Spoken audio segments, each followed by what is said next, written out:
I am the Tofu Golem. Please enjoy the video. You're starting by gathering sources and opening both apps. Open YouTube Music and find the track you want, then open Capcut and create a new project with your footage. Decide now whether you'll use a downloaded MP3, a screen or internal audio capture, or a legal export. This choice affects quality and permissions. Once done, set your project sample rate to match the audio if Capcut allows, and make sure you have storage permission enabled so imports won't fail. Now bring the audio into Capcut.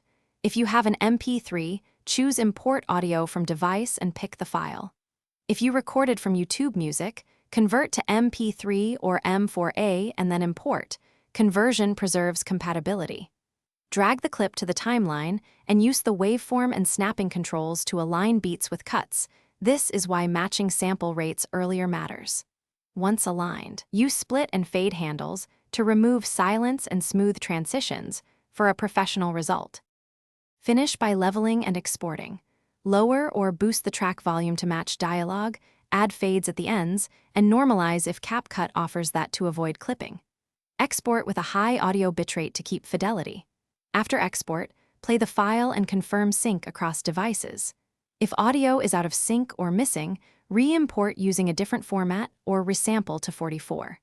1K HZ or 48K HZ. Also check app permissions and clear cache. Then retry the import to resolve stubborn issues.